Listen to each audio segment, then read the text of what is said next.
Hello, everyone. Welcome. Hope everyone's doing well. It's Karen and I back, and we got some more, got some adaptive Best of 3 spice here for you. Showing off a couple pretty interesting adaptive decks. You can type exclamation mark decks in chat for the links to both Karen and I's decks. This is indeed the spiciest adaptive match in the history of the world, if you read my advertising. Which hopefully you have. Spicy adaptive best of 3.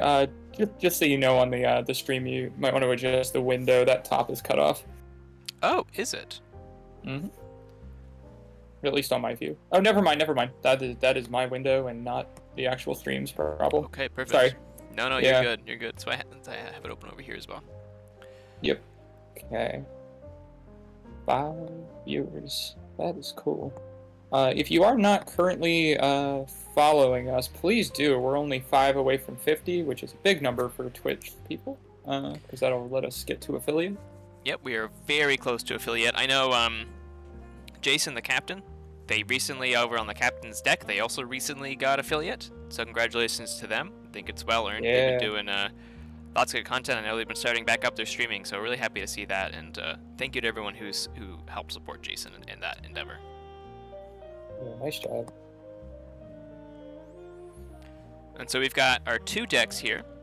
We won't spoil too much on how they operate, in case I don't want to give Karen a leg up that she doesn't need. Yes. How do you want to talk about them before we go? Do you want to give anything, or do you want to play and then talk about them after? Or? So I think rather than go over the deck specifically, I think it'd be good to talk about sort of how we approach deck selection for adaptive, more broad strokes, and then without giving away, because obviously when you're playing adaptive, you're usually picking a deck that is not easy to pilot, or maybe at first glance you don't quite get the same understanding of its game plan just from the window shopping. Yeah, so I've been settling on a style for adaptive decks. First of which is I've actually found that like decks that have like a ton of rare or like hard to use cards in Call of the Archons are giving people, they're like tripping up people more than a Dark Tidings actually, just because it's like, man, like how often do I see something like, I don't know, like Feeding Pit, or like how often is somebody using Phosphorus Stars? Like when is it worth playing Phosphorus Stars? When is it not? Conditional board clear things like 3 Fates, where it's like, oh, like you got to pull that off at the right time. Not to give too much away on my deck, but it's like a high effective power deck, so using 3 Fates well is really, really hard. I find that Arise is really nice, because it is like a high value card. I think it's really important that like your deck has a way to win against something stronger than it. Like it actually like has a win condition. So like even if it is the weaker deck, like maybe it can do something that can like just lock the game for it, so that you kind of always have a chance, but you don't have to go too high on the power level.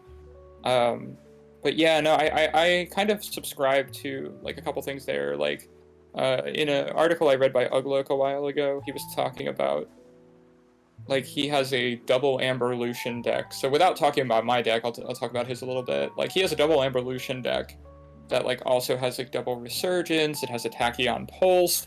It has like just some like weird cards that you don't use very much. With the Tachyon Pulse, it also has like a good amount of upgrades and Matter Maker. So it's like, if you put those in the wrong place and you play Tachyon Pulse, it could exhaust your guys. Like, right.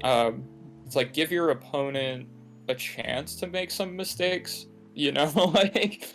Yeah, no, of course. I think that that's really important. The other thing I would say is that I used to play a lot of combo in adaptive because I'm like, oh, like you have to find this combo.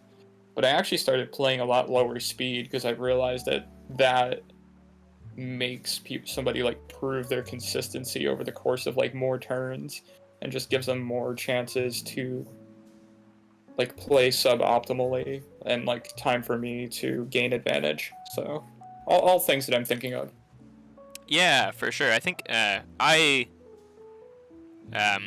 also, so one of the things that I certainly lean towards is combo decks for adaptive. That's not at all what I've played, as I'm sure at least some of our viewers know. My go-to adaptive deck is Bobbeth the Bright, which I'll just bring up on stream here real quick. It's not the deck I'll be playing today. But this is one that has served me quite well over a few different Kagi seasons. And Bobbeth is low speed, as you said, Karen. And what Bobbeth is doing is nothing flashy. It has 8.6 Amber Control and has 15 C. Its C is, has Selective Preservation and Call of Void, and that's pretty much it for its hard creature control. And Maelstrom. Hard creature control, like how to actually get rid of something. Yeah. Because it's got bubbles, it's got Echo Pearl, it's got Frigorific Rod, it's got Flash Freeze, it's got Abandoned Ship. Right? So it has a lot of bounce. And it has like putting stuff on the top of the deck and a lot of tempo plays. That's all in House Unfathomable. And so the thing with Bobbeth is that because it's low speed and it has sort of two main houses, it has Sanctum and a Star Alliance that it wants to call repeatedly. But pretty much besides the Selective Preservation, all of its creature control is on House Unfathomable. So typically in order to call House Unfathomable to deal with an opponent's board, you have to be giving up your own, the ways that your deck gets ahead in a game. Because what you want to be doing is you have a pretty good Sanctum lineup and a pretty good Star Alliance, and you want to be getting uses out of stuff like CXO Tabor. It has your Discord with a Triska. Teresa makes a lot of really interesting plays. Typically, you want the Teresa going on something like the Urian, as well as the Shield Duelator, the Larry's on board, and with Dry the River specifically. Dry the River is a really nice piece of this deck because if it's against another Dark Tidings, it becomes you have to have a really good evaluation of how well can my deck handle chains if I need to, because it's low speed, right? So it has 4 Tide Raisers, but it doesn't necessarily mean you can get to those when you need them for when you want to reap, because this deck needs to reap to generate Amber. It's got 14 pips, which is pretty good, but really you want to be reaping to actually create pressure. And so can I afford to take chains with this already slow deck to use my creatures with Dry the River? Okay. So with Bobbeth, it's certainly, and also like if I'm against a high C matchup, Bobbeth doesn't do well because Bobbeth really does need his board to generate value, and also it has really interesting plays, especially with the CXO Tabor and Triska, and just the CXO Tabor in general. It opens up a lot of really interesting lines that you otherwise wouldn't, with being able to use and or play a non-Star Alliance card during a turn. So for against last season of Kagi, my deck, one of the things I made was I actually made a mistake because I probably would have won the game. It was game 3, it was the adaptive game 3 against Algernon, and if I had used the Flash Freeze with CXO Tabor from my hand, then it probably would have afforded me just enough tempo from their board for me to actually get the win. I didn't do that, and in hindsight, that I would have won the game if I had done that, or at least, put myself in a position to win the game as opposed to not. Which is, small little lines like that it's very easy to mess up stuff like that with Bobbeth. Yeah. I feel like there's always this tension in adaptive, and this is probably the last thing that I have to say before we get moving to play, but there's this tension between, I feel like something like Bobbeth gives you an extreme accuracy in your bid. Like, you know what it's going to lose to and win against. In addition to, like, the speed, you know how the speed is affected, because the speed isn't super variable other than, like, Tabor off of Triska or something. Yeah. So, like, you've gone kind of, like, low variance there, which I imagine means that this deck ends up in like in the game 3 a lot, but you're like, Yes. oh, I have like an accurate third game bid. You can do that, or the other side of that tension is bringing something that's high variance and actually gives you the chance to 2-0 more often. Like, and it's tough because if you go for the extremely high side of variance, then you can end up in a situation where you're the one getting O2'd. So it's kind of like, how do I balance these like impossible to balance kind of concerns? For me personally, I tend to risk a lot more to try to 2-0 from like a personal strategy angle. Yeah. And that's just like my personal preference. But I don't like I never want to put myself in a place where I'm conceding a game against virtually anything. Especially in like best of 3 adaptive, where it's like you could easily, your first 2 games could be uninteresting if you wanted to. Not that Bobbits is doing this, but like I know people that bring like super weak or super strong to adaptive just to reduce that variance and get to the accurate chain bid part. And Which for I think. me, Go ahead. yeah, no, for me, I just don't prefer that strategy because it starts to put you in like not coin flip territory, but like maybe if you know it's going to be your deck, so you bring something crazy, then it puts you in maybe like 60-40 territory. So I feel like I can get better than that trying to 2-0. I don't know. What do you think? Well, personally, I think I don't agree with the strategy of bringing something that's super disparate. Because chain bidding as a mechanic works fairly well, not in extremes. I think once you get past 7 chains and you have multiple turns of drawing 4-card hands. Now you could have a very efficient deck, which helps deal with that, but I think for most decks, and having played high chain things, it really starts getting difficult to actuate your game plan with such negative efficiency on a deck. Right. One of the things that one of the most extreme game I ever played was 14 Chains, and that was in Moirai against Now in Stereo. And in that game, they took it was their deck. There was a pretty big difference. Mine was, I brought Vervet, which is a 69 SAS, and they had I think like an 80 or 78 SAS deck. Now it was Vervet, so I knew Vervet's matchups pretty well. I was confident in that matchup with fairly low chains. If we were sitting at chains of 6, 7, 8, very comfortable having Vervet in that situation. Even just like 3 or 4 chains, I still was comfortable taking Vervet. But because the SAS was so disparate and they seemed very willing to push the bids, I made the choice to try and push it as high as I possibly could, which ended up with going 1 by 1 up the ladder until we hit 14. Wow. At which point I let them take it.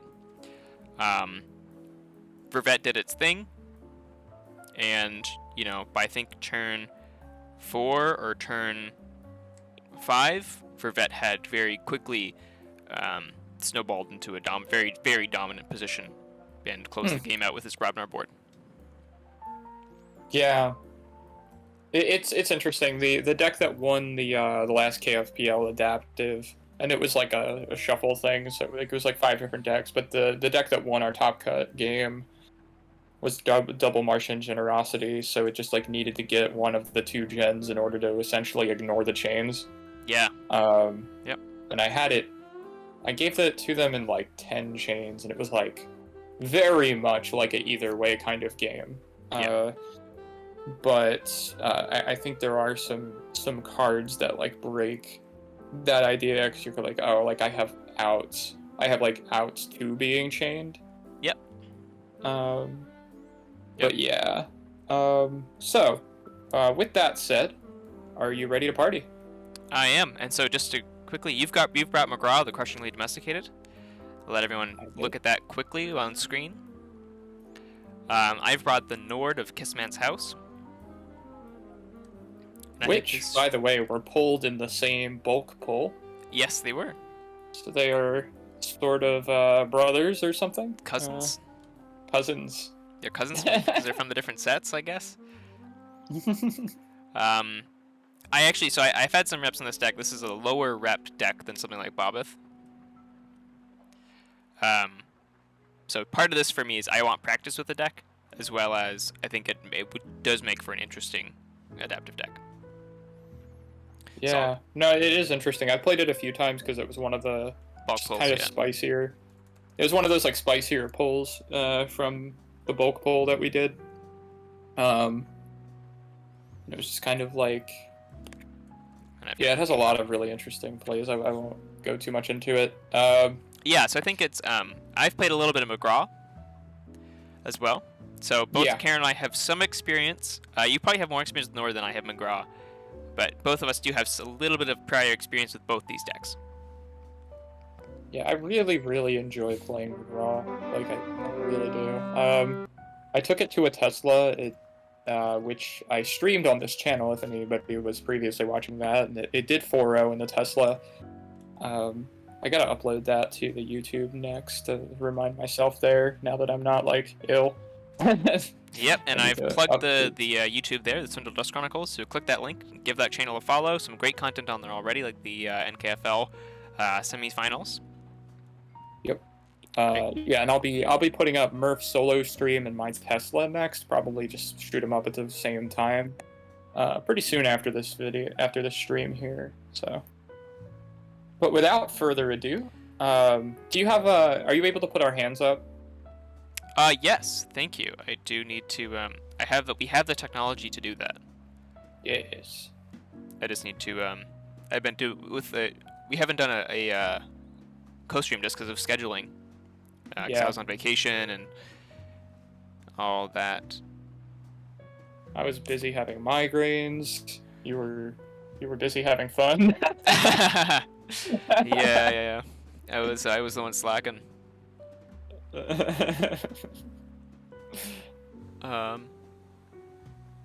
Seriously though, thanks to everybody for watching.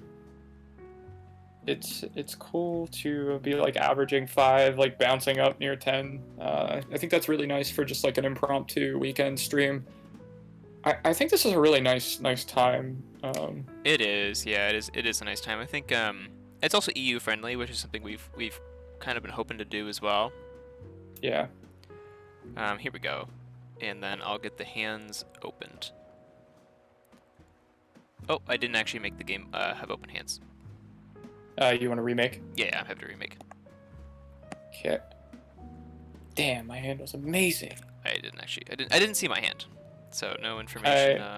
I made the mistake of hitting start because I was like, what do I got? Well, I'm curious. It was like a mind barb, a lash. So you're cheating, is what you're saying? Yes, I would cheat to win, even in our just for fun stream. You need to know that. I'm fully aware. That's why I keep an eye on the number of spectators in our. Oh yeah. Even though you can just watch the stream. Yeah, which I of course do. We gotta pump those numbers up. Yep.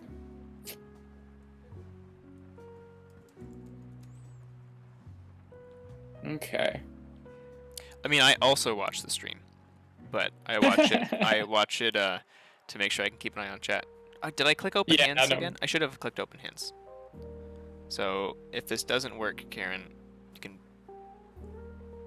No, okay, I didn't click it. No. Professional streamers, by the way.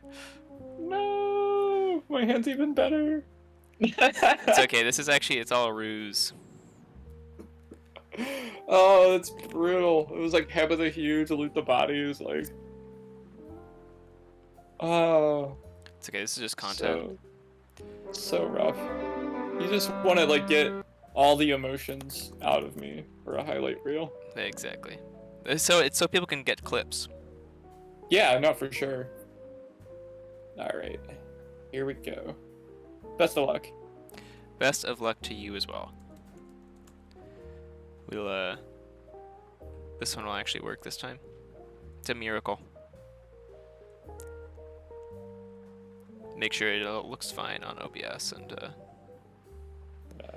again, let us know for people in the chat let us know anything about audio or anything that's interesting, always. Mm-hmm. We're gonna keep this hand. How do I feel about this hand? You are first player, by the way. Yeah, I'm just thinking about how it's like got some good stuff. It's got some stuff I don't want yet. I'm gonna mulligan it. If it's got good stuff, you might want to mulligan it. It's like stuff I didn't really want to see until later, so.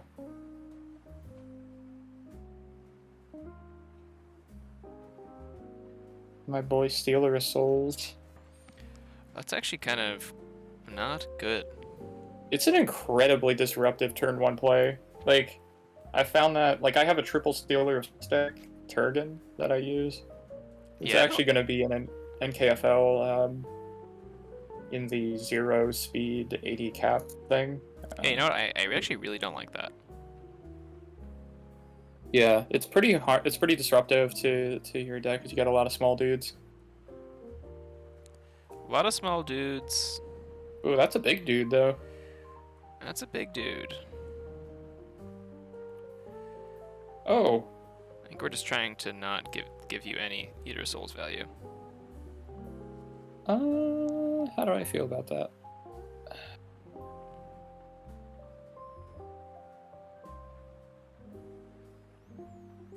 I think you feel great.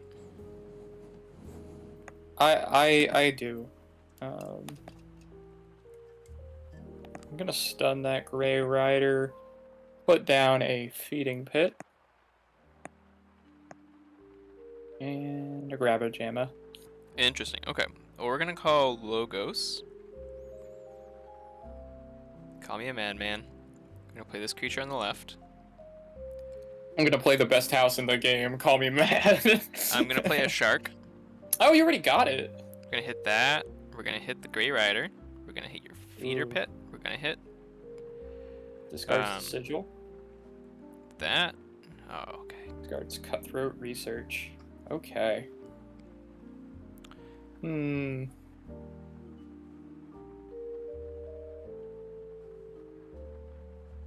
Interesting. So I think Yeah, I should have killed the Stealer of Souls there because now you're gonna purge my shark. I actually can't because of the Archimedes effect. Oh, you're so. That's so true. That's so true. Wow, big brain play. So I'm gonna discard Exhume, which Holy is a great shit, discard. that's such a good. Man, your mind barbs recently have been nuts. It's Mind Barbara's. My apologies. Your mind barbers have been insane. Oh yes. I'm not sure it's legal to have such good mind barbers. It is not. Like I said, I cheat. I have a deal with Sky Jedi to make my RNG better on TCO. Yeah, okay, I believe that. I have a non-disclosure agreement on it, but on our stream, anything goes. That checks out.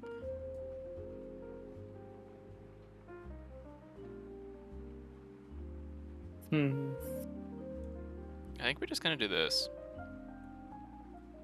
Gonna take a real slow. Just hit that, hit that, hit that. Okay.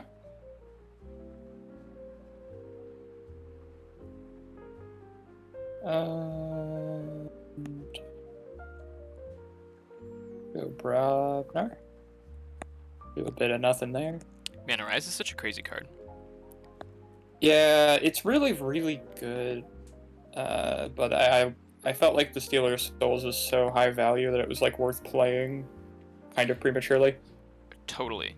I don't think that's a wrong thing at all. So we're gonna call it Dis. Gonna play Streak. Gonna play Schuler. No value on the Schuler, sadly. Play Eater of the Dead. We're gonna play Not Finish with You and shuffle nothing back.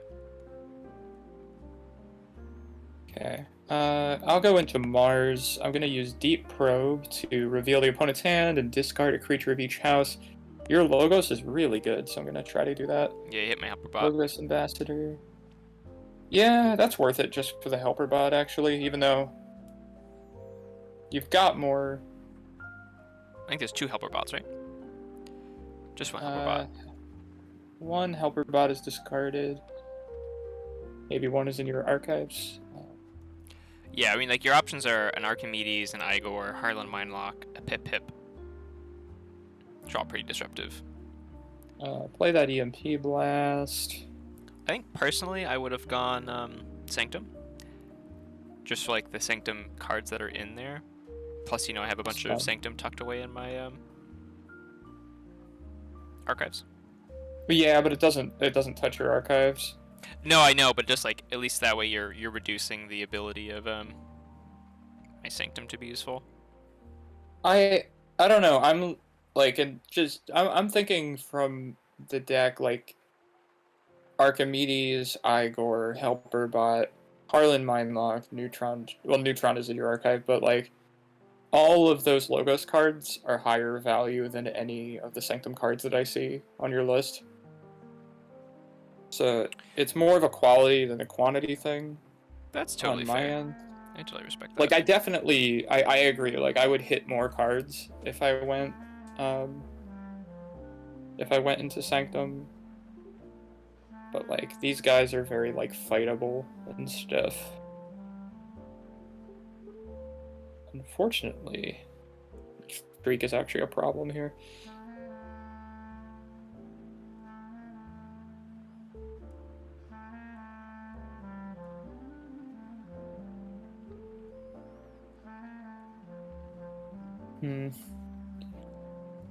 Let's go. Brobnar. And stun all of these guys. Man, this stunning is getting absurd. Okay. The streak is absolutely murdering me, actually. That's the goal.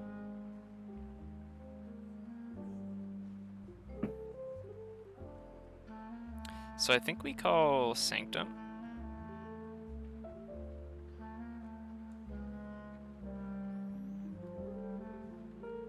We do just reap and remove stuns. I'm gonna play this next to here.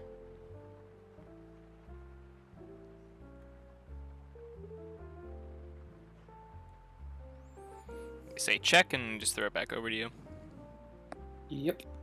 I will do unstun both of those guys. Schuler, yeah, classic. Deal one. Yeah. Gotta discard the Troubadour. I mean, hey, go for it. We're gonna call Sanctum again.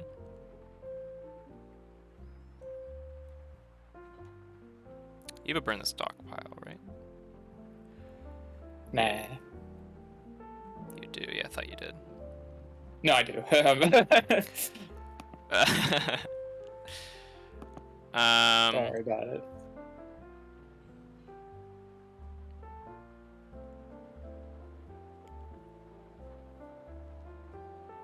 We're gonna reap here with this Logos Ambassador, and we're gonna play Rocket Boots onto Grey Rider.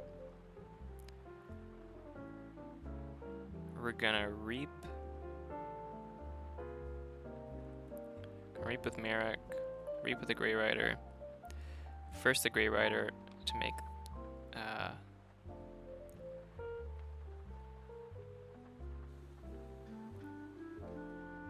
yeah, we'll just make the Merrick fight here. And we'll reap, make Merrick fight there. And reap.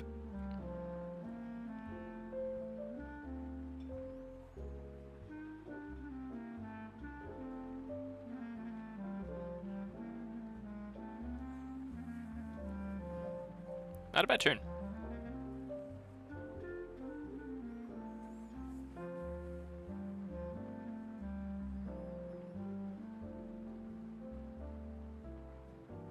I think cards like Binding Irons and Streak and stuff, they also make chain vetting interesting. Especially Binding Irons, because with like, If someone's already going to 6, 7, 8 chains, or even just 5 chains, if you open with a Binding Irons, that's so much negative tempo on card draw. Which is one of the reasons why Vervet, I actually quite like Vervet for adaptive, because it's got double Binding Irons, which can absolutely just destroy if the other deck is chained.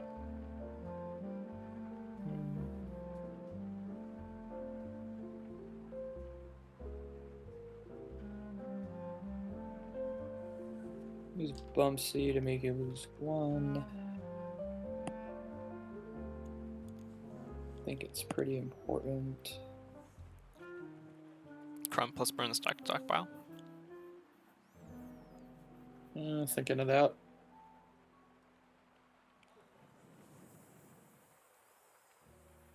I think I do this. Yep, I totally think that's totally reasonable. Go into that. Okay, so you do Forge here.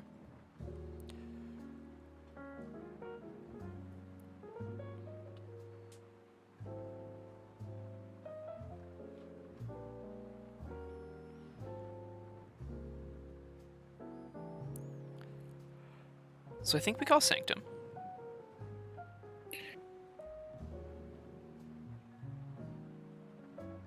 I think we will Reap here.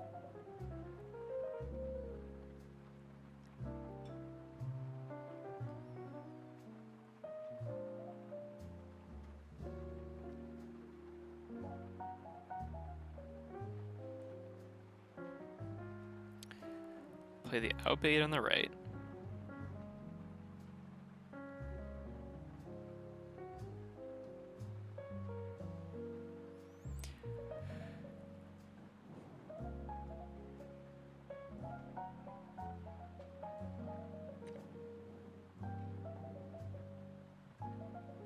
Then we play this to Reap. And we play the Shark. So here we get Troll, we get Schuler, and immediately discard Lab Work. Okay.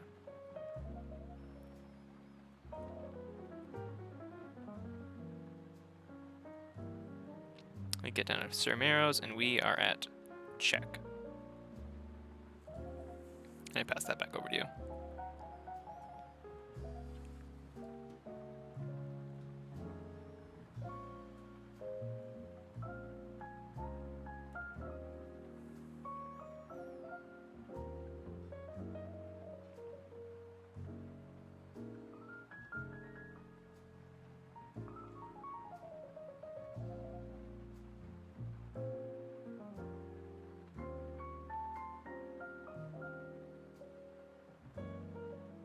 Loot the bodies, okay. Spicy.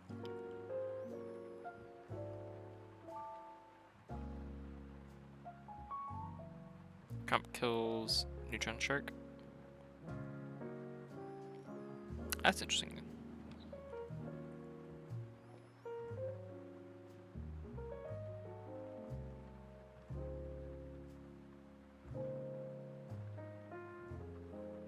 Okay.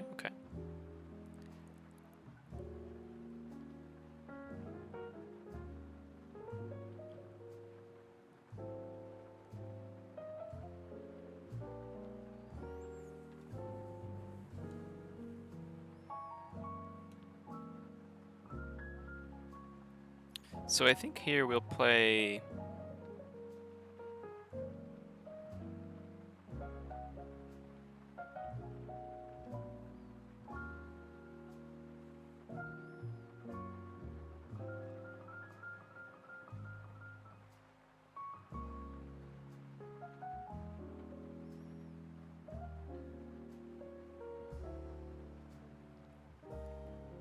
So I think we play Dis. We'll take the archives. We start off with a Schuler. Remove the stuns. We'll play a Tesmal down. Yeah. We'll play a Not Finish with you. We'll shuffle back the Helper Bot. the Neutron Shark, and Outbait, and the Grey Rider, and Merrick.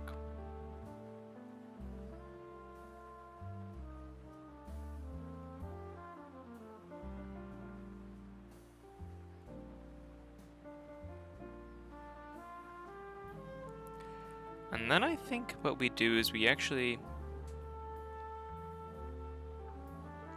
discard a Yerk. Mm-hmm. And we pass that all the way back over to you.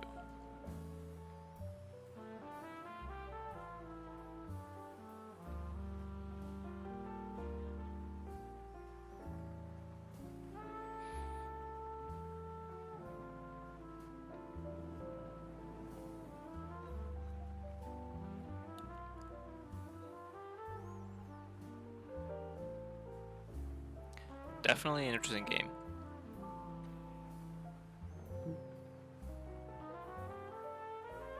I honestly just feel like I'm getting destroyed, so it's like, Yeah, I if I'm think being- I think if I'm being 100% honest with you, like it doesn't feel. interesting. It feels I'm sure it feels oppressive. It's just like, oh, like I didn't bring the right deck to the party, kind of here. Yeah, that is If fair. I'm lucky, it'll feel that way in game 2 as well. And it also doesn't mean that I have no chance. It's just kind of a rough start here for sure, at the very least.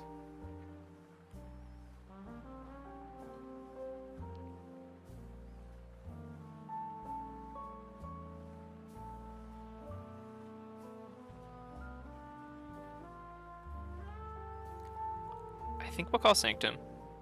It is still interesting, though. Like, It there's is. stuff to think. Yeah, it is. It is still interesting. I haven't found my turns to be necessarily easily navigated. Yeah, Nord is a really hard deck to play. So is McGraw here. It's just like I need, like I've just needed like a turn that I'm not getting for a while, so I'm sort of just like navigating that, which can be like very frustrating when it's like your deck has answers, but you're just like not drawing them. Like, That is one of the most frustrating things. Absolutely.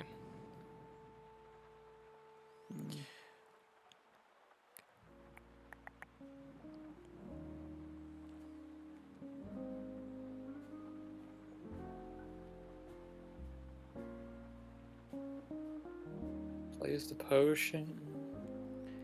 Yeah, I'm just trying to think of there's obviously Logos Ambassador is the only it's the card left, and so I'm trying to figure out how to maximize use out of Logos Ambassador. Yeah. No, there's a lot of options. Like we were just talking about, Nord has a lot of lines of play, so Yes, that will I think certainly make things a bit harder. we do that. Okay, potion. I'm gonna fight Bumpsy, Ooh. so then we can. Yeah, and then we'll play Igor, Okay. and we take this. We play this. Grey Rider. We Lets fight you- this into yeah. Crump. And then we play Neutron Shark, hitting your Mind Warper, hitting the Eater of the Dead. Yeah.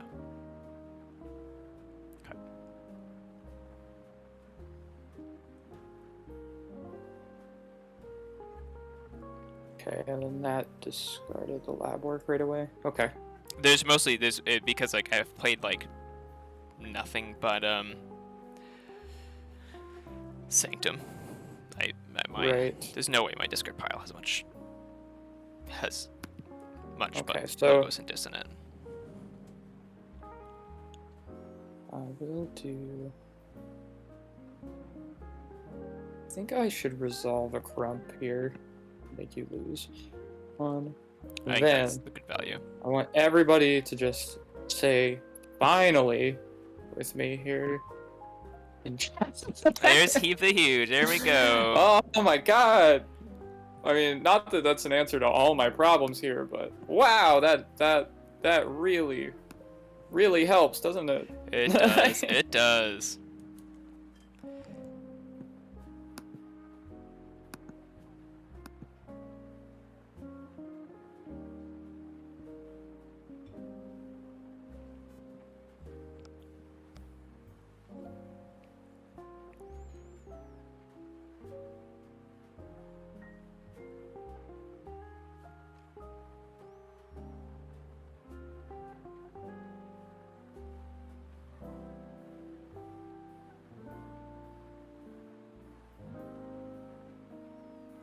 Heap the Huge kills both of my dust imps and finally rids me of that accursed streak.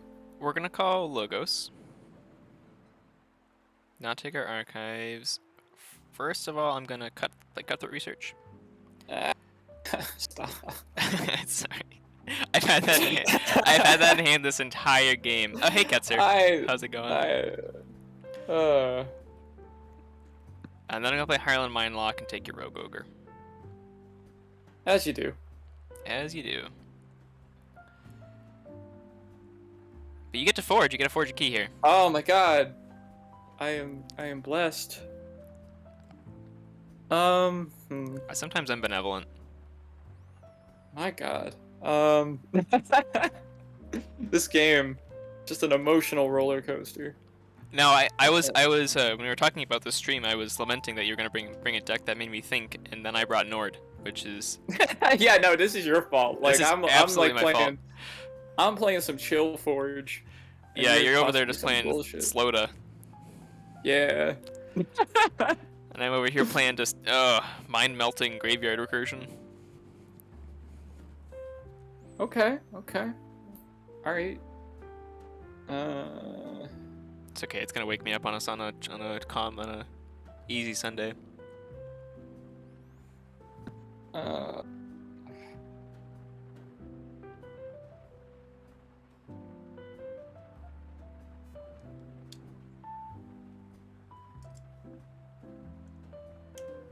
What do I want to do?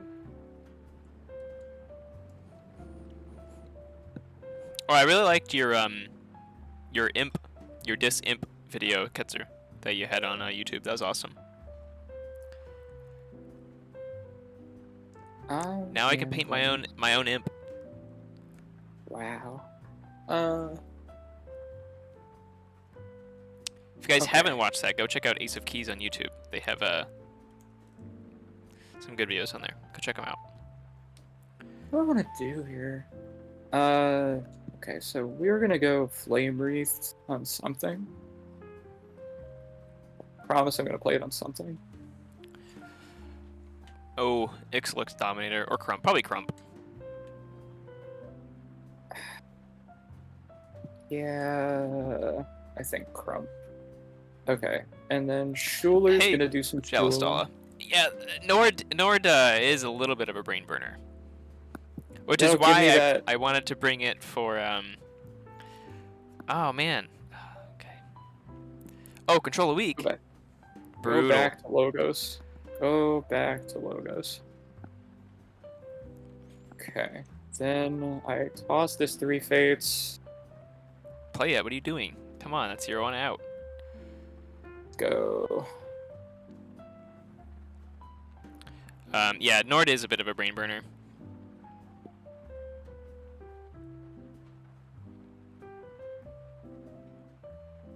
I'm gonna Reap to go to 6, put you in check. Then I'm gonna play Harlem Mylock, and I'm gonna take your Rogue. Ooh, do I want to take your Stealer of Souls? You know what? Maybe I just take your Stealer of Souls. Yeah, I think we take the Stealer of Souls.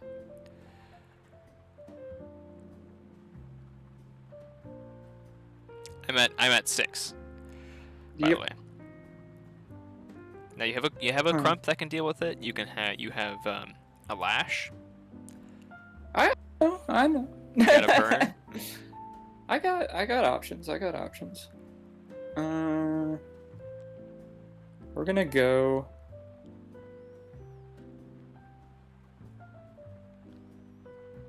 Dis. Schuler is going to again fight Harlan Mindlock. That's kind of rude. In order to put it... Put it back on the flank. I mean, it has to, by... Well, you could put it on the other side of Rogue Ogre, so I couldn't take your Rogue Ogre instead. Got that. That's gonna let me purge the Cermeros. Yeah, that's fair, Style. I think AOA. Karen loves AOA, and AOA seems to love Karen as well in terms of her luck with pulls. Both these decks are actually from a big bulk pull that we did, and AOA is good. AOA is some of my favorite decks because the stop controlling the weak me. Control the weaking me. But no, AOA is a lot of fun, and it's totally understandable the letting AOA be for some bad or maybe not as good play experiences. How many control weeks do you have? It's the one. I got a bit lucky and redrew it. Okay. I needed a bit of luck after. Yeah, I was gonna say, I was like, how on earth did you get that back? Okay. So we'll play Logos, take the Harlan Mindlock back. Gain 1 Amber. And yes, DT is the best set. That's confirmed.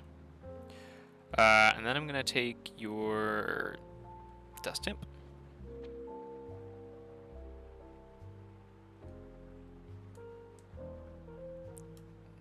I'll take your Stealer of Souls.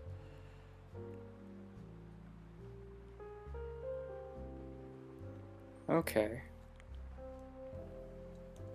Now we're gonna go Brobnar.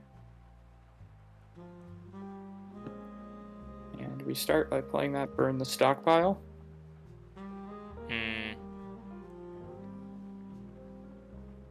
Good card. Crump. What does Crump want to do? Crump probably wants to fight Harland or Stealer. Crump wants to Reap. Crump wants to Reap. That's interesting. Yeah, Crump wants to Reap. I'm pretty sure. Give me a second. Yeah. All our boys are reaping here. We're gonna play Loot the Bodies. I was gonna say, that'll get you the Rogue Ogre. No, never mind. Oh, He the Huge gets to come back down, though. Yeah, it does. That kills Stealer Souls and everything, too, right? Yeah, okay. Nah, this is because it's already damaged. Oh, right. I always forget. I always think Heap the Huge... Heap totally would have been fine as deal 2 to each other creature. Do that. Loot the Bodies. We will play...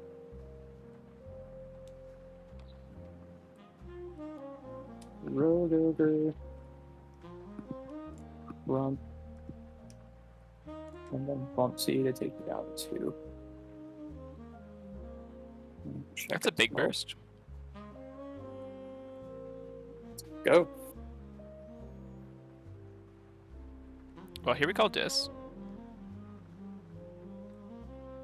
See the Dark Tidings love here. Yeah, DT best set.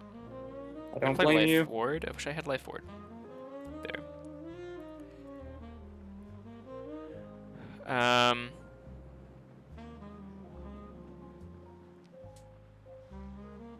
Now I need to think.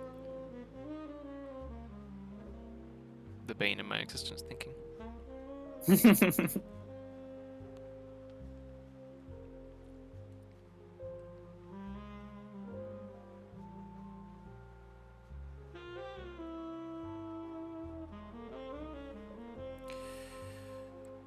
Man, I hate this. If only chat, if only things had lined up a little bit differently. So I think we reap here with Schuler. We call the weak your Zizix. No, we definitely call the weak your War Drummer. Because you're definitely going into Brow Bar. That's true. Then we play Gub. Then we play Streak. Then we play Eater of the Dead. Then we play Exhume. And we exhume back.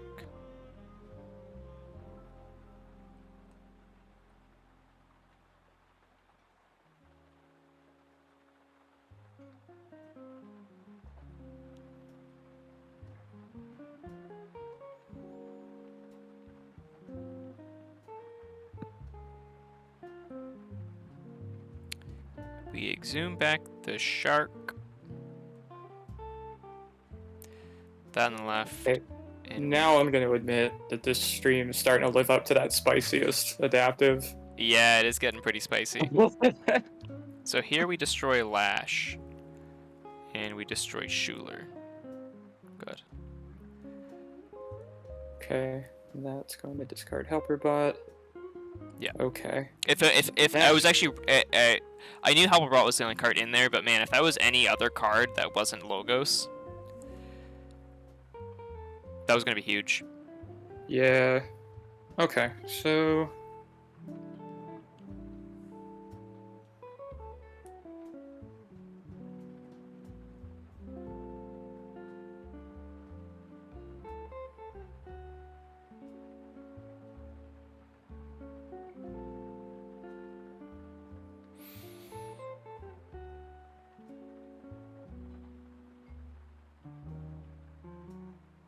McGrath still might win. It's not at all a small feat. that is what I'm hoping for.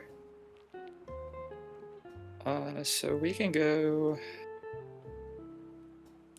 I just know if I watch this back is that I just know there's gonna be a ton of misplays that I'm gonna find. That's part of the appeal of streaming, I think. Yeah, that's why I started streaming, was to get VODs of my own gameplay to watch back. Okay, so if I go to 10, I win. only outs are having both Obeids. Yes, and one Obeid is already in the field. Right. Yeah, I'm just kind of counting outs here. Unless I'm missing. You could have. Nah, my creatures are too big for the other thing. Yeah, no, I think I just reap.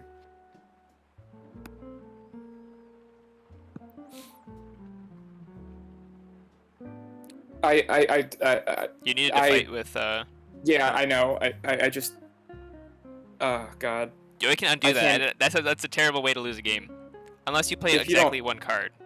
If you don't mind, I just. Well, do you have exactly one card to? No, I don't. All I have is the. Yeah. I'm sorry. I just. You are good. I knew it as soon as I did it. I just. Yeah. Yeah. Will exhaust here. I'm so sorry to the stream there. Just literally just so dumb.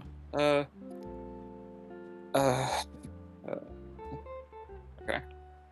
Thank you. No, you are fine. That would genuinely be a horrible way to end the stream. So we're gonna go second. Yeah. I wish I had my Grey Rider, because then we'd be set. But I can sadly just take you down to 6. Get myself to 7. Great game. Great game. GG. Good game. Yeah. Yeah, again, much appreciated. I was just like clicking after talking, and sometimes streaming and playing clean is tough. It is tough because there's multiple things your brain's focusing on. It's very easy for your hands, especially because most of the time you're doing something where like your hands. Oh, sorry, click yes. You gotta ask to switch decks. Oh, you're right. Now this is waiting for opponent.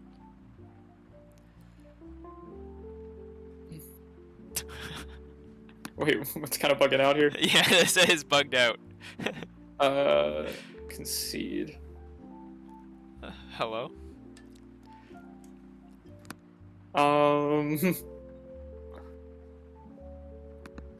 End turn. Maybe Wait, now I You get to can go. concede. Now I can go here. Maybe I can. Here, I can actually win the game. I mean, it's already you just forced your third key. Okay. Okay, so now we're just playing the game. No, it's not. Yeah. So Okay, so we'll I leave. guess we need to make a new. I guess Well, we yeah, need to make a reversal. Yeah, we'll leave. We'll leave the game. Okay. That's All funny. right. Great first game there, though. Yeah. No, that was a good comeback.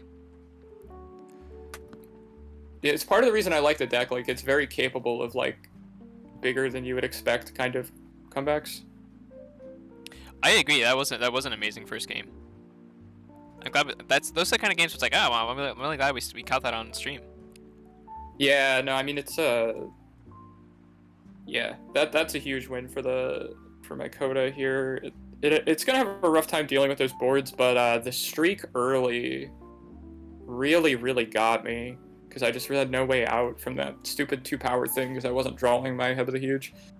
But yeah, I got lucky on the redraw, the Control the Weak, which is a huge deal. Yeah, for sure. I think it's one of those things where in adaptive, I think the best result you can have is a 2-0. Oh, absolutely. Because I think that is the best showing of player skill and sort of like that's the that is so Coda redrawing the key cards. I know, redrawing the Control of the Week. Hey man. Yeah, that was big because it slowed me down massively, not being able to push for third key at all. Oh yeah, the Control the Weak was the game. Like the redraw there was just so good. Yeah, we'll mulligan this. Clincher. Huh.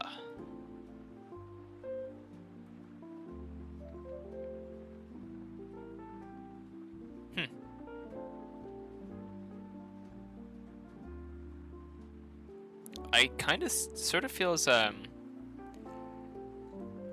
sort of feels like a mulligan, even though it is what it is. I think this is a mulligan. I did the same thing the last game where it was like, I got too many cards that I can't see until later. Yeah, like this is I have 4 cards of one house, but I kind of want one of them. Well, just 2 cards that I sort of want later, and I think that's a mulligan. That's better. That is better for sure. Okay. Now I'm first player.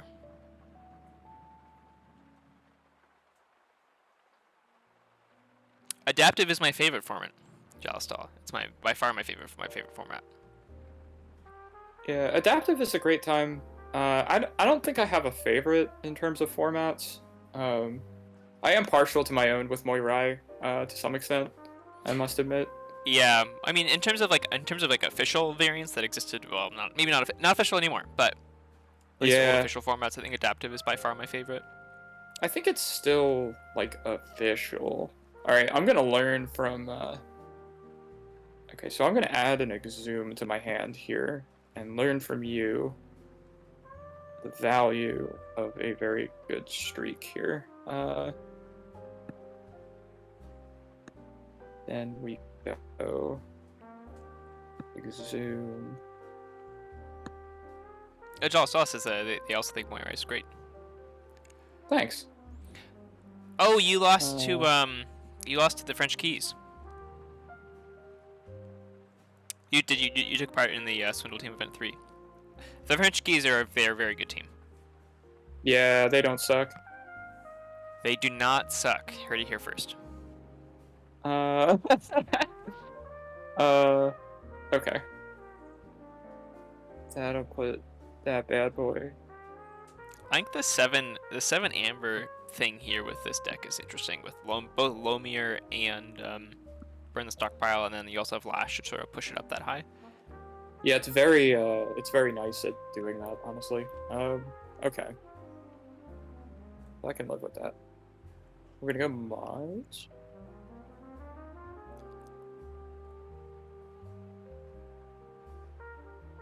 Okay.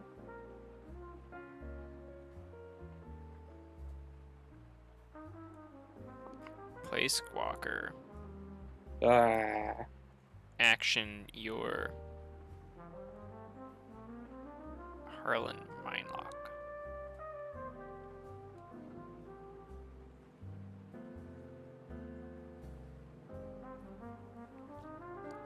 Those are actually that Central Team Events 3 finals were really fun to cast. Those are some great I games. had so much fun in that event. I'm gonna play Call of the Week to get rid of the Mind Warper. Reap with a Streak, which has a nice little rhyme to it. We'll do that. And I'm gonna waste my second Exude. Oh, interesting. Get a little bit extra efficiency. Yeah, I just think... I think in this position... I'll be honest, that seems kind of wild to me as a choice. So we're going to call Mars here. We're going to Reap with Zizix. And I'm going to show you Lomir and archive it. Alright. And I'm going to play Phosphorus Stars. Oh, man. Alright. That streak, though, is hurting real bad. Yeah, I mean that's the main thing. Like I'm trying to set that up. I know the exhumes came early, but it feels good to threaten with some of this stuff. I don't know. Yeah, I think well, because Keyforge had that jaw style where they did have a mainstream spot in Coda when it first released, right? They for one quarter they had they pushed out Yu-Gi-Oh for the third most popular card game. Right, it was Magic the Gathering, Pokemon, and Yu-Gi-Oh is the top 3 always, and then for basically Coda one quarter they beat it out, which is pretty cool. Yeah, they had that mainstream spot just like Murph said early on, and then there was a big drop off between Coda and AOA for like a ton of reasons, which is why AOA is so cheap because it's like massively overprinted relative to demand. Yeah, For me, I feel like Keyforge should embrace its role as like a smaller market game, not because it's not capable of being like great, but because it's just like it really is okay to just serve like a smaller audience very, very well. You know, that's kind of the way that I feel about it. Yeah, I mean, I certainly agree with that stance completely. I think there's a lot of value in being a niche product. Yeah, I just feel like they do more for the kind of community that way. What do I want to do here? It's sort of things where you're doing one thing quite well instead of 2 things not very well. Yeah, I just don't like sustainably. I don't think it's a sustainable like goal to try to like be just as big as Yu-Gi-Oh or something, right? Like it's not really what Keyforge is great at. Like from the beginning, like I remember I was just telling a story about someone who shall not be named, but is in my family. They got Keyforge decks as like a gift, and they're like a long-term Magic player, and they were like, "This is not an investment." Like, you know, they're like, "Oh, I can't like I don't want to play Keyforge because it's not like a proper investment or something." And I was just like, "Damn, however far we can get away from that stance is exactly where I want to be." Yeah, that's a check at 10 here. I see that. Oh, no, sorry, I meant to take my archives. I don't know. Do you mind if I... Oh. I don't know. I should maybe play with No Mercy. Yeah, that's it. That'll make the stream fun. That will make the stream fun. That's how you get good content. Yeah, you just no mercy ever. So play Lomir. Yeah. Play Bumpsy. Okay. We're gonna play Rogue Ogre. Sorry, fight with Rogue Ogre. Yeah. Do that. You lose another one. Oh, and then finally, even though it's archived, I at least can get some cards into my hand. Holy God, that feels so nice drawing 2 extra cards. Oh my God, isn't that deck so much better when you actually? Yeah, it really is. It really is. Oh my God, no, I don't have hands. It was brutal. It was just brutal. So I'm gonna not take my archives. I'm gonna play lab work to archive a card here. I was also asking, is it as a content creator, would it be nice to have a bigger audience? I mean, I create content and can create content because we like the game. Yeah. Sort of because we're passionate about it. I am not personally looking to be a content creator as a career. But certainly there are aspects where you, as a content creator, is it nice to have a bigger audience? Yeah, but just because it's a bigger audience doesn't necessarily mean you have a bigger audience. It's sort of the right? It's a bit of a like right now, the Keyforge media market is rather unsaturated, right? It's very what do you call it? Fractured? I don't remember the business term for open for a pretty underfilled market is, but Yeah. Well, I'll take this question from Ketzer here, which is I don't know how. Well, it's not a question exactly, but I don't know how Yu-Gi-Oh is still top 3. It's a bit of a mess. It's been a mess for a bit now, and I actually couldn't disagree more.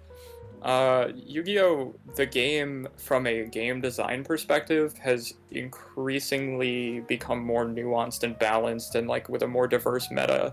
Like if you played like earlier, like oh my god, like if you ever played through like Dragon Rulers or like or even like Reaper or like Goat. Zodiac format, Zodiac was a mess. like or like super early Yu-Gi-Oh where it was just like beat sticks and it was like let me like pay a ton to like have a perfect like summon skull setup, like you know like God forbid. Yeah. But like yeah, I mean like right now there's just so many different ways to be good, and like you know once a deck comes up to the top, like or like you have very sustainable decks like Sky Striker, which have found so many ways to be good over time. That's an incredible thing. Yeah. Same with Altergeist.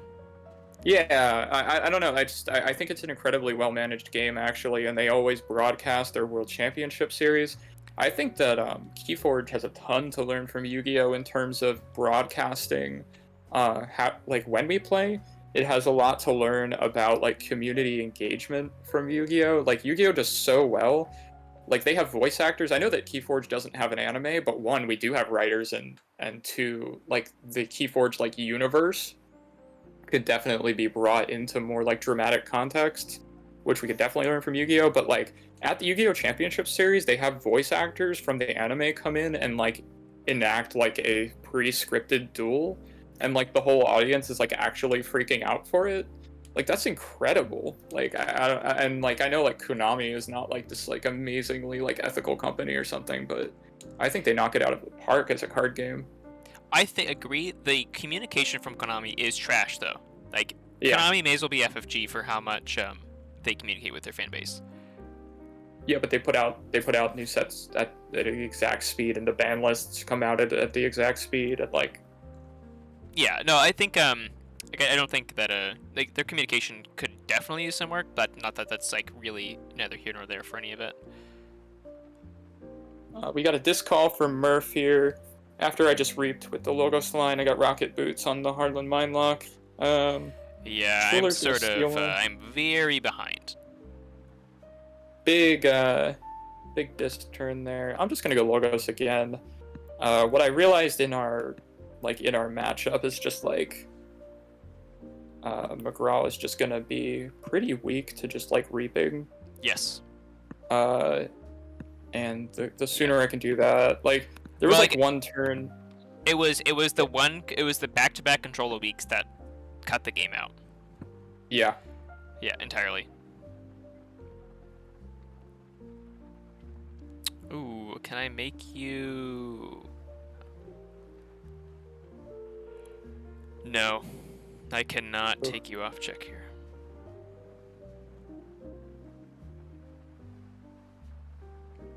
But I can go Brabnar.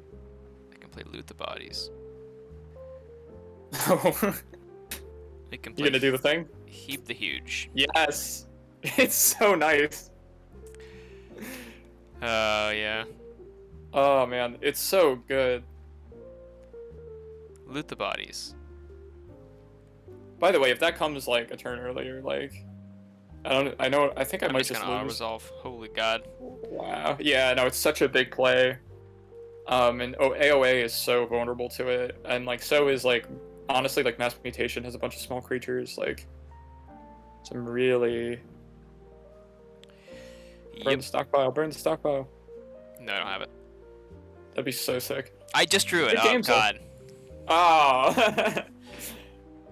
That was a good game though. I think that was sort of just I didn't draw the key cards when I needed them. Yeah, I think it's like a key cards thing. It's also like we saw, like I made some different choices after seeing it, where I'm like, if I can just get a board out and be lucky and read, like I just win. Yeah, I think there was like probably a turn where I could have got back into Sanctum, or where I could have probably reaped a bit more. Yeah. And that probably settled the game. It would have settled the game a bit faster would have settled the game for Nord. Do you want to play the chained game just to? Yeah. I think I think going to chains and seeing which each of us think on it is totally worth going through. Okay. Yeah, that's cool. Yeah, but good maps though. You've convinced Ketzer about Yu-Gi-Oh. Yeah, no, and it's not to say that Konami's perfect, but like if Keyforge consistently like basically like I watch Yu-Gi-Oh content, like I watch like DZeef and a few other people, DZeef's a great, and basically, great channel. Yeah, great channel from DZeef, and DZeef's just like they leak to the content creators, like just a handful of them, which day is going to be ban list day. All of the content creators are ready to talk about the ban list, and they all make the videos like right on time and everything. It's actually like incredibly like well oiled in terms of like a unfortunately like kind of trickle down media production kind of angle, but like I mean they really like there's no, how do I put it? Konami is not good at talking to people, but they are good at like having a card game where there is no doubt as to the health of it. You know what I mean? Like, yeah. It needs to be like they so clearly understand their game. They understand what the player base wants, and they're good at managing that. And like to get to Jalustala, maybe? But to get to your question there, like I think there is potential with Ghost Galaxy, right? And it's like, yeah, of course there's potential with Ghost Galaxy. Like, I think that yeah, Team APS rules. But yeah, no, I think that there's a lot of potential with Ghost Galaxy. But it is just that, like it's potential. Like I'm gonna need to see so much more from Ghost Galaxy in terms of like I said, like consistency of set release. I need to see more from them in terms of like, do they understand like Keyforge? Which sounds like kind of rude, but like when they released Alliance format, like the first iteration of that, like that implied to me that they didn't understand like the basics of balancing, right? Like because when they first released Alliance format, they were like, oh, you can put any houses from 3 sets together, and it's just like, wait, like how did that get off of the drawing board? And like I'm not trying to be like insulting or anything, but that's like a legitimate question from me. Like how did that idea get off the drawing board? Like how did that get into testing? Because like you should just know that if you think about the way the cards could go together. Now if they had released it the way that it is now, I would like, Alliance isn't my favorite. I might have been bummed, but I would be like, okay, like that's maybe functional, and like we get a ban list, and maybe people get excited about the ban list, and we get a different kind of, you know, a different group in the game. I think that that's fine. It's maybe not for me. Yeah. But the getting rid of any reversal in Keyforge in official context, so like any kind of reversal, whether it be Newton, Tesla, adaptive, like, and the chain bidding aspects, which is one of the most unique things. And I'm like it leaves me with serious concerns as to whether Ghost Galaxy understands the game. I think that they understand communication really well. Like they've been doing so much better than FFG in terms of like how they market the game, making sure that they're able to like, you know, fundraise for the game. I thought that campaign was handled incredibly well. Mm-hmm. Yeah, so that's where I'm coming from. But I need them to spend that $1 million and hire like a couple Keyforge just total eggheads, because I don't currently believe in their ability to produce a set that FFG did not develop. And they, you know, like that's where I am on GG right now. Yeah, I think I totally agree with the point of like, Yellow Stala also agrees with the point of like I run Kagi. I love adaptive. We're playing adaptive today. I think it's one of the we've discussed before, Karen. It is one of the most unique things about Keyforge. Every other dueling card game, you play 1-on-1 to win. Yep. In no other game is there any like institutionalized way to play each other's decks as a competitive format. Yep. And one of the baked in structures of Keyforge is the ability to, to essentially balance two unique decks in such a way that minimizes deck strength and maximizes player skill. And the fact that Adaptive isn't on the list and also just the fact that the first announcement, like obviously they have rectified it, but the fact that the first announcement of organized play at tournaments had 66% constructed formats. Now, Yep. Sealed Alliance, I never had a problem with Sealed Alliance. I always thought Yes. that was going to be Sealed fun. Alliance rules. I Sealed think Alliance, it's a great idea. yeah, I think Sealed Alliance is fantastic. Never had a problem with that. But if we take the, Archon level of non-sealed product, 50% of those formats were constructed Yep. with, and I think it takes everyone who's, the people who are on the Discords, they're the really dedicated group, right? We play Keyforge, we think about Keyforge every day, we play in leagues, right? And like the group that's continuing it through the pandemic, right? I think the online community, especially in all the Discords, is one of the big reasons why it survived. Especially thanks to tournament organizers like Karen and the ABR and NKFL and right, all of those spaces are sort of why it survived the hiatus. But the fact that 50% of those formats weren't Keyforge as that diehard group knew it was sort of just like and as we saw, right, that shook the roots of this game. Yep. And that was purely GG has been great at communicating, but that first announcement of Alliance was probably one of the biggest communication blunders they could have possibly made. Yeah, it was so out of left field, and like the simultaneous this is the envisioned future of Keyforge, and then also being like, we're just testing. Like, it's like, wait, which is it? Yeah. And like obviously you can hear them talk about it on the Help from Future Self from Future Self episode where they're a little bit defensive, I think, which is is understandable given the community reaction. Yeah, I think it's fair.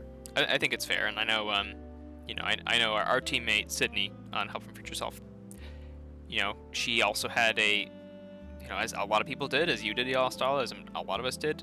It was an emotional time for at the initial announcement of Alliance.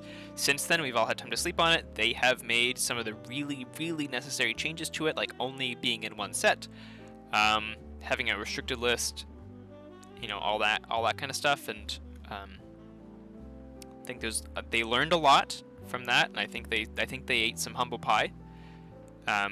Getting the community's reaction from that announcement, they think they have definitely course corrected a little bit, and I'm still hopeful. I think Ghost Galaxy has good intentions. Part of their good intentions are certainly for the game as a product, and for them as a business. And I may not agree with Alliance. I've played Alliance. I've tried it. I've gone pretty hard. I did a whole solo stream about it. I don't think the format's really for me, except as maybe a fun casual event. Maybe I go to a side event at a tournament. But it certainly won't be. I don't ever want it to be the main way to play the game. Currently, it's one of, in terms of non-sealed, it is 50% of the ways to play the game. So am I happy about that? Not super thrilled about that, but, I probably won't be engaging with it at a competitive level unless the restricted list makes it somehow slightly lower powered than like top Archon decks, which I don't think is going to happen. I don't see the point of it. I don't see the point of it if that happens. I'm way too competitive to not do it. That's part of what pisses me off. It's like I don't like it that much, but I'm gonna compete in any kind of real Keyforge that we have. And you're probably right. I'm sure I will as well. I probably won't like it. Yeah, I mean the thing for me is when I play, to me the best decks that are almost constructed, are the least interesting decks in the game to me. like in terms of like playing against them. It's part of why I hate mass mutation so much. It's like, okay, I have like double punctuated auto encode or double mark of dis, double infer, like we all know the cards, right? Like DAV, ton of mutants, or like there's like 3 things that are good in mass mutation, and I know I'm exaggerating, but like essentially it's like board, you know? Yeah. And it's just like, and it's like, but like when we can optimize, it's like, it's sort of like, this is my like earliest sales pitch of Keyforge, you know? Like I was like, oh, like the decks are unique and it's so cool, but like also Keyforge can have cards that other games cannot have because we can't construct. Like Yeah. that's what I said. I was like, look, like what game, in what universe, in what like godforsaken universe could something like Time Traveler be in Yu-Gi-Oh? Right? It's like gives you a resource and it fucking draws 2 cards and it's on the board to reap. Oh yeah, it can shuffle itself back into the deck, and it comes with a card to reshuffle all of your combo pieces back into your freaking deck. Yep. And then redraw itself, enabling, like if you have it with library access, like enabling entire deck drawouts, right? Like just totally disgusting stuff that is totally degenerate. Well, And I feel like the closer we get to constructed, like the less of that we can have. And you can see it in kind of the like game design, like to some extent, right? Like, yeah, like there's no way that won't affect card design, because they're just going to be like, well, yeah, this is fine this will probably be fine, or only result in like a very small fraction of broken decks, but like you might never see something like Time Traveler again, because it's just like, well, we're making alliance decks and that's just going to be totally borked, you know? Like, I don't know. And not only does Time Traveler do all of that, it comes with the tutor. Yeah. Like it's so wild. Like Time Traveler really is a absolutely insane card. Well, and also like not only that, but like you can have cards like I don't know, what's a bad card that sees use. Bad card that sees use. Oh, you can have something like Groggins. Right? Groggins is a totally decent card. I have a great example. It is a vanilla 8-power creature with restrictions on what it can fight. Groggins. Well, let's talk about. Oh, I'm sorry. Sorry, I was gonna say Groggins can be in a really good deck that can do, and it can do a lot of work in that deck. Right. But if you're constructing a list, that card is never, ever, ever, ever going to be in it in a million years. But it's like, and you're gonna get a lot of like, you know, Flesh and Blood. I play Flesh and Blood. Big fan of that game. Even there, they have really good. They do a pretty good job of not having too much pack filler, right? Having too much draft chaff. There's some, but like usually there's side grades or like slight downgrades of like what you maybe you want to. So personally, as a budget player, a lot of the draft chaff is actually just pretty usable. Maybe not optimal, but you know, maybe it's a little bit below rate. It's still pretty usable. So like, Flesh and Blood does a really good job of making sure like a large part of the card pool, maybe not optimal, but is usable. But like if it's a bad card, it's never going to see use in Flesh and Blood. Yeah. I have a really good example. If you look at the I can pull it up, but there's only one Genka that is won a Vault Tour. It's owned by one of the Tabletop Royale guys. Oh, yes. So it has a containment field in the Mars, and I remember him talking about it. It's like that Mars is like basically perfect. It has Hypnotic Command. It's Martian Generosity, Mars First Proliferator with the Key Abduction, so it can like do the thing, Hypnotic Command to completely undo your opponent's Amber, and then it has a containment field. Yep. Like, and he's just like, man, if that was like any other card, this deck would be so much better. But like, I have to like slap a containment field on something, and it's like, even a deck that won a Vault Tour that is like a completely degenerate Genka, maybe not as good as it used to be, right? Because of meta changes and all that, which is actually very healthy for the game. But like, yeah, I mean, God, like I just can't. I can't say enough about like how that's a good thing for the game. You know, that like even that completely degenerate deck has to deal with a card that's like, eh. Yeah, and that was Conphage. Conphage is the Lady General of the Keep. That won the Richmond Sealed AOA Vault Tour in 2019. That actually, if you want to, you can go watch that game. That finals game, against Far Away of the Cloud Forest. That is some really, really, really good Keyforge gameplay. Yeah. That video is available. I would recommend going to do that. Just because that's I'm gonna good. mute myself just for a second here, and then I'm just getting a drink of water, and then I'll be back Sure. and That sounds play good. game 3 if that's cool. Cool. Absolutely. And like one of the things I personally really like about Keyforge, and one thing that I would really like, what do you call it? Yeah, well, Karen's gonna be back. Karen's just getting some water. One of the things I really like about Keyforge, and one thing I want them to implement is the Living Legend system from Flesh and Blood. And I know Christian Peterson talked about it on the Help from Future Self episode, I think, where I would really like decks that are very successful, that win Vault Tours, that do that kind of thing. I want to see them get some sort of, before it was power for the Vault Tour wins, I would like to see them implement a Living Legend system to graduate out decks eventually. Especially because there are decks, and like you don't want one deck like that 5x E-Die deck from Team. You don't want Team Rebout winning with the same deck at multiple Vault Tours. Mm-hmm. So a Living Legend system, rotate those decks out of the ecosystem, is something that, and then you can eventually, right? Because think about how cool that is as a player to have one of your decks be in a Hall of Fame. Your name, your deck, up there on a plaque, up there on a plinth, just like, that is my deck. Look how cool that is that I piloted that deck, and that deck won such a place of honor. I think that's super cool. I think it's a really cool thing to shoot for. I think it keeps, it doesn't stagnate. It doesn't stagnate anything for players. If that deck wins, that player now has to find a new signature deck. Yeah, I know FFG offered something like this, but I would love to see it actually done. I think that they didn't actually end up doing it. But like, if your deck wins a Vault Tour, if they're going to do that, they should print you like a foil copy of your deck, or like something like really, really nice. You know what I mean? Which Ghost Galaxy has the ability to do because they they own and operate. What do you call it? Their printing facilities.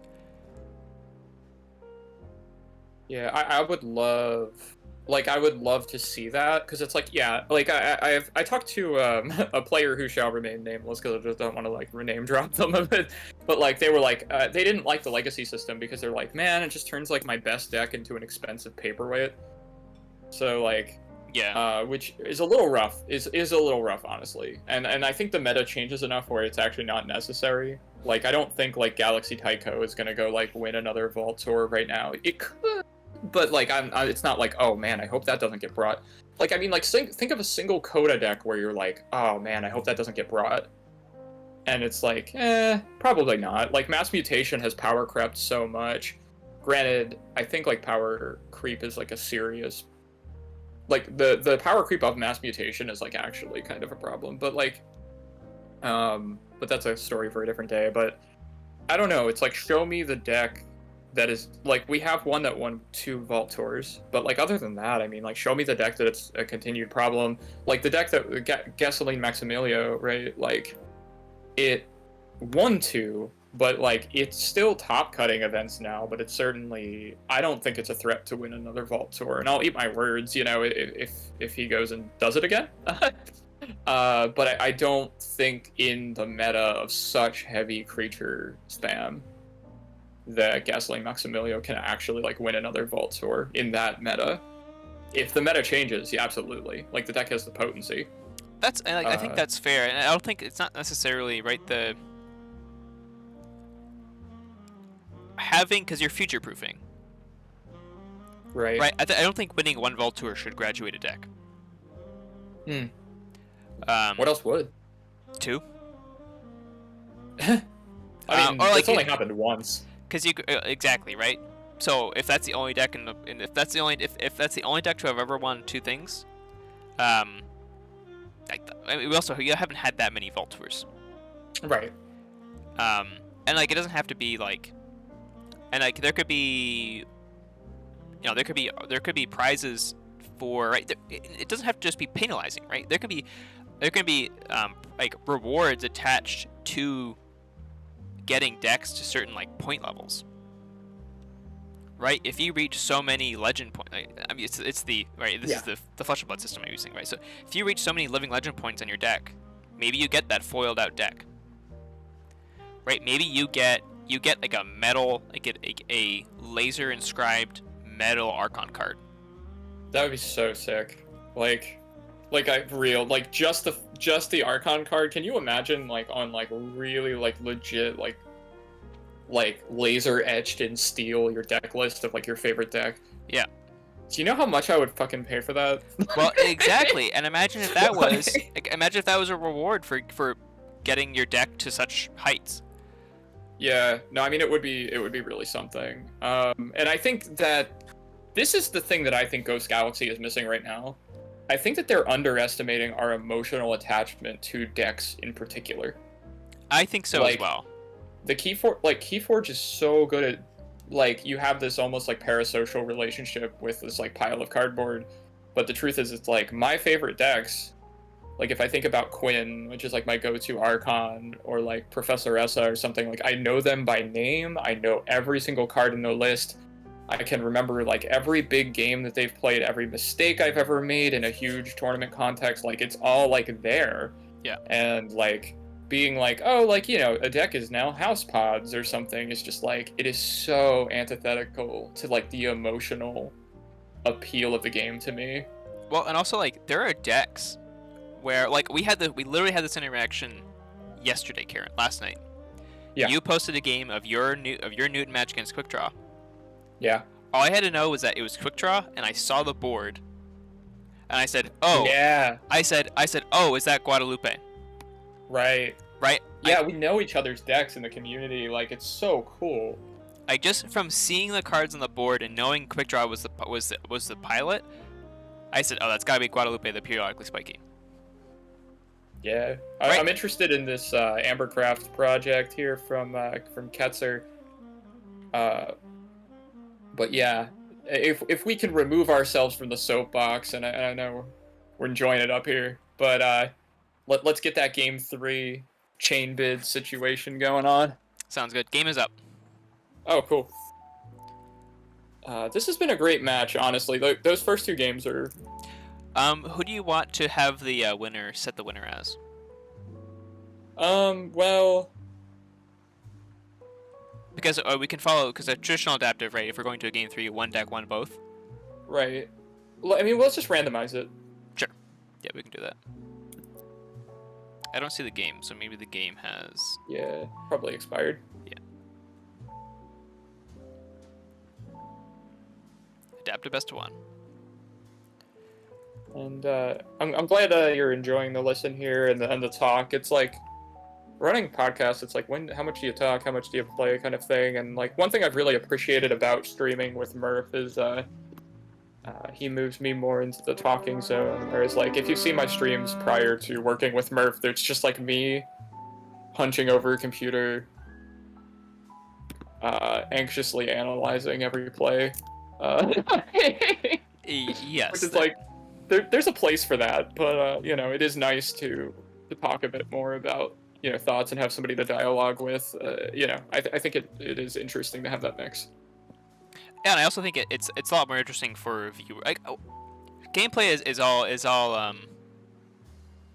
Oh, Ketzer says I might be able to figure out a way to simplify way to make your own Metal Archon card. That'd be sick. Oh, dude, that would be so sick. Like honestly, like you call me first. And like, please, that would just be really, really cool. We'll give you money. Yeah, we will like actually give you money for that. I'm trying to think like, nope, wrong deck. if there would be a even like cooler thing you could do, like where somehow like the real like somehow that is like a protector for the actual Archon card and displays it like play legal. Uh, I'm unsure, but just like you could do. There's a million really cool things that you could do. What you could do is you could have it so that it was like a top loader. And the back was a laser engraved and colorized your Archon card back in houses. Yeah. So it's like if it functioned like a top loader or maybe like a one of those mini snaps.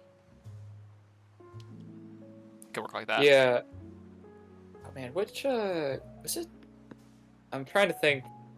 There were comic covers back when I was a kid, like late 90s, early 2000s, that were done up like all like chrome. Oh, Like I know what X-Men. you're talking about. Yeah. Yeah. Like, Also, are we selecting Nord or McGraw? oh, I'm so. I figure we could just best of one adaptive it. Oh, yeah. Yeah. Yeah.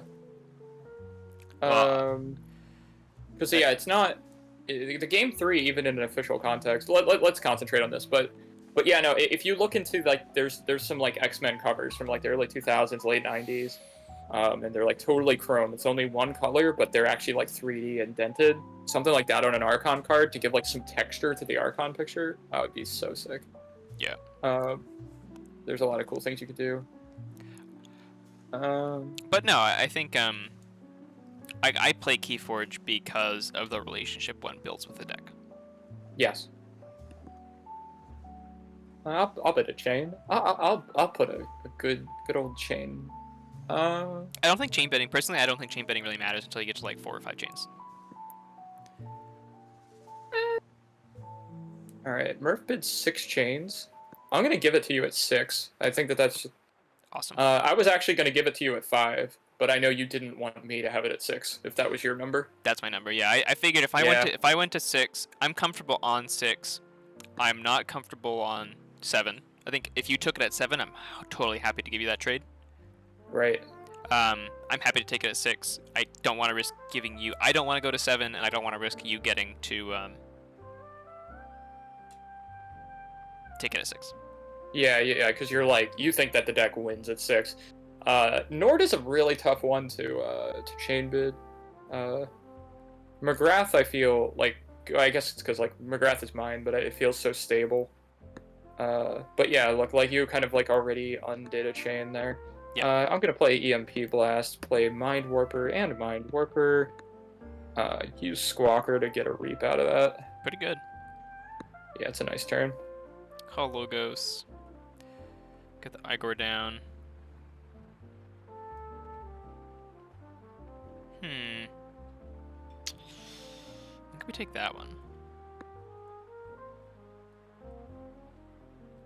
Okay, Igor lets not finish with you and Sir Marrows into the discard, I think. Oh yes, yeah, I did not take not finish with you and Samaros. Okay, so we're gonna do Mind Barbara, which is the full name. God, you hit my Tesmo. We got the Tesmo. We're gonna play a Dust Imp down, and then play 3 Fates to get out the Dust Imp and these 2 boys. So good. That's actually brutal. Okay, but we'll call this. Put a Life Ward down. Put that. We'll zoom out the Igor. And yeah, we'll take that. Okay, we're gonna go Mars. It's a action ability, both of those boys on there. Pretty good. Phosphorus, sure. That seems actually worth it. Good I don't know value. why. I think that's good value. It's just like yeah, it's like intuitively, I'm just like, that's worth it. Sometimes I don't know why. It's like, I don't know, I like that.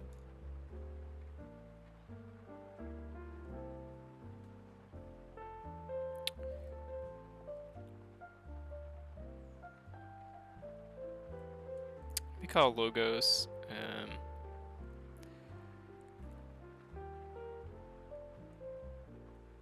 Remove that stun. Play.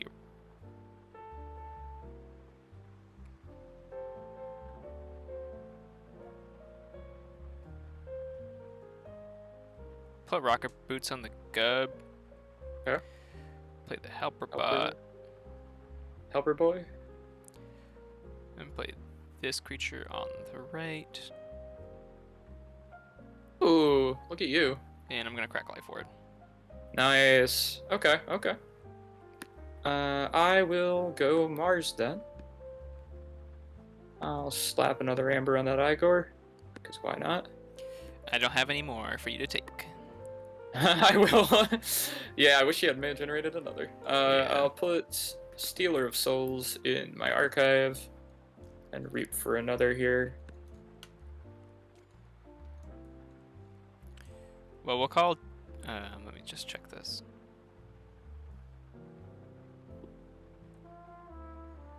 We'll call Dis here.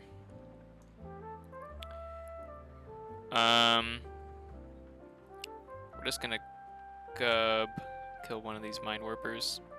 Okay. Call a weak the other Mind Warper. We'll get the Schuler down. We'll zoom out the Marrows. Not finish with you, back the Mind Lock. Okay. I'll follow that up with a Brabnar play here. No archive taken. I will play. How do I want to do this? I mean, if you want to take the Stealer of Souls in your hand on a Brobnar turn, I'm happy about that. Also, I would at this point chains are gone. Yeah. So like that is the point at which like the advantage. I think that I got the better side of like what could be possible there. You did, yeah. I think getting to forge your key there is in terms of how this laid out. I think the chains quite helped you. Yeah. Get to a much more stable position. Let's do. I'm gonna go Anger here. That doesn't make me happy. And then you might say that it makes you angry. Do I wanna?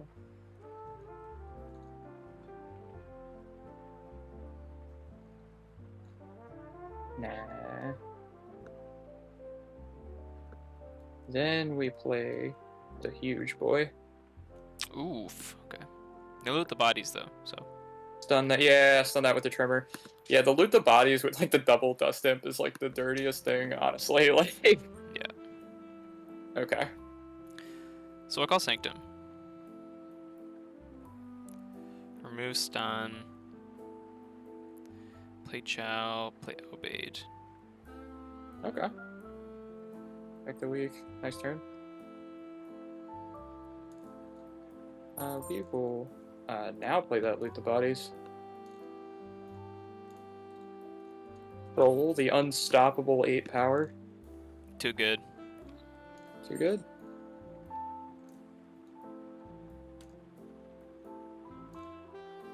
That's interesting. I think this is definitely rolled. Feels very poorly rolled on my end. Yeah, no, I would agree. We'll do.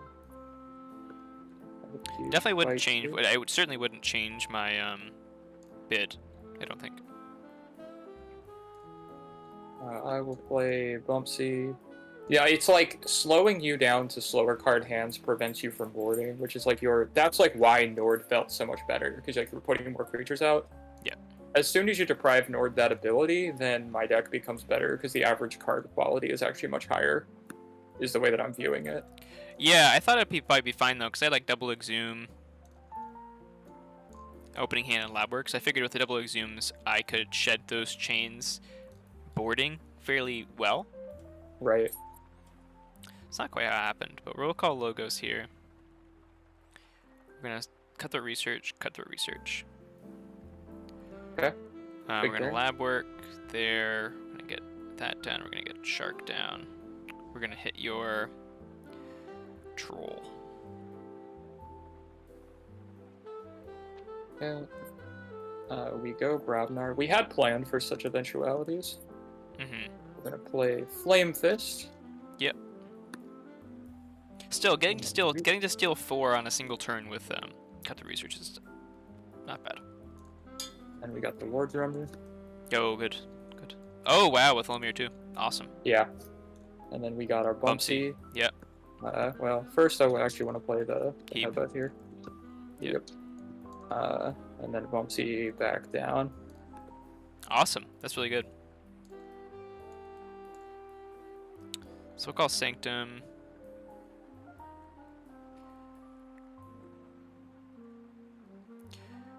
Get that. We get Merrick.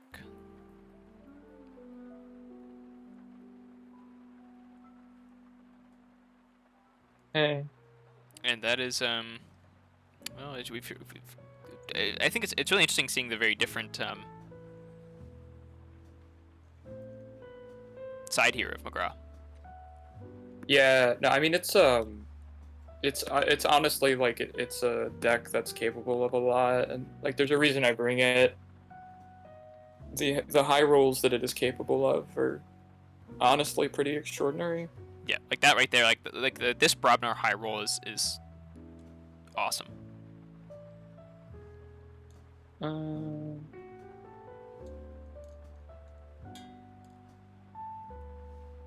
you can fight. Like for reference, right? Like I've gone through my deck already. Yeah. Yeah, the value of its board. The interesting thing about Nord is like it has good C due to the combo, but only due to the combo. So when it takes on chains, you're kind of losing your ability to creature control against a 21 creature deck. Yeah. Okay, so yeah, that's a bit of what I didn't want to see there, but yeah, we just go Brobnar again though.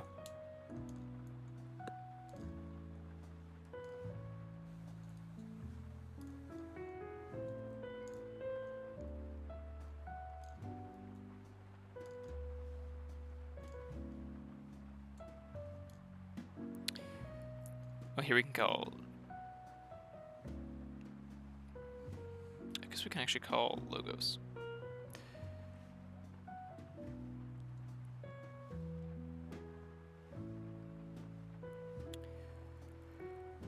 We can play Archimedes. Then we can play our Highland Mindlock. Ooh, my mutant. I know, we can exhume back our Albade. No! Oh, you're gonna get me off key. No, I can't actually get you off key. Oh, actually, Yes, yes. you Sorry, I can't get you off key yet. We're gonna hit your. I think we hit your Bumpsy and your Rogue Ogre. Would you hit your Zizix? And we hit Helperbot. Then we hit Lomir and Shark. Dirty. And then we hit that, and we captured you. Oh man. Okay. All right.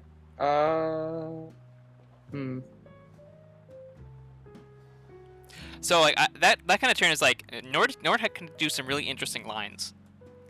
Yeah, I can. Which is something I'm really glad I'm getting the reps in with this deck. So I think it can do some serious work. I 100% agree. And as a you know, I am the stand-in for Kagi, so like if someone drops or like if we have uneven numbers, I play. So I might not be playing Kagi this season, depending on how some things shake out with some people who may not be able to play. But Go Deep Probe and take out your Sanctum. Nothing. And the Schuler. I mean, you know my hand though, so. Yeah.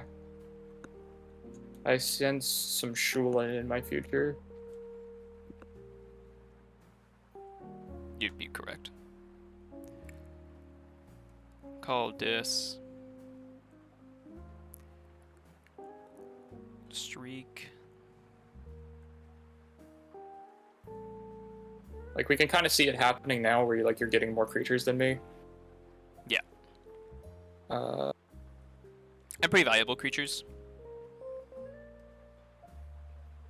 Yeah. What do I want to do?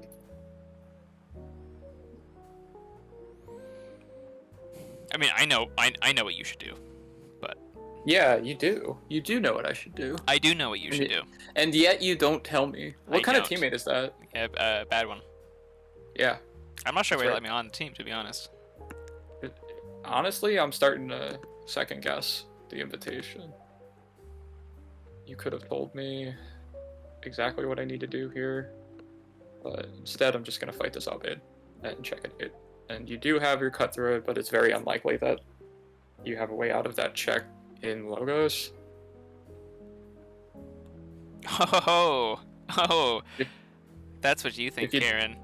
If you do, I mean. Shit.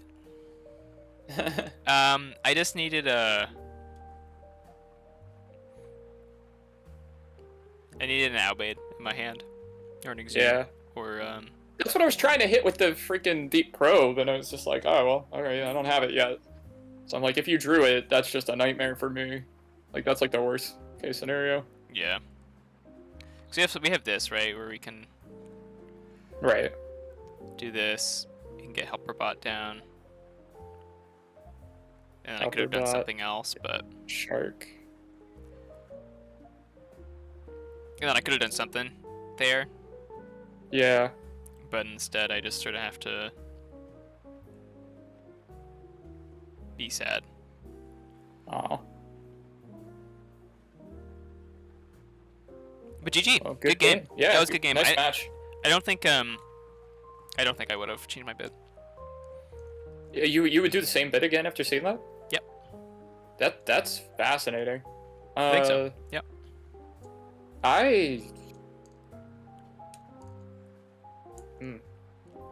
Maybe I wouldn't take it right to 6. Maybe I'd let you have it at 6.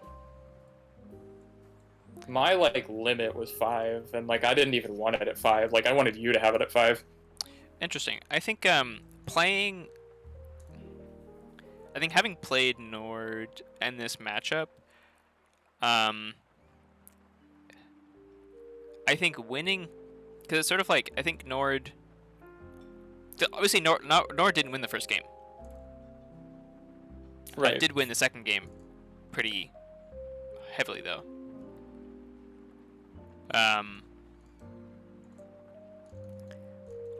I just think if Nord rolls decently,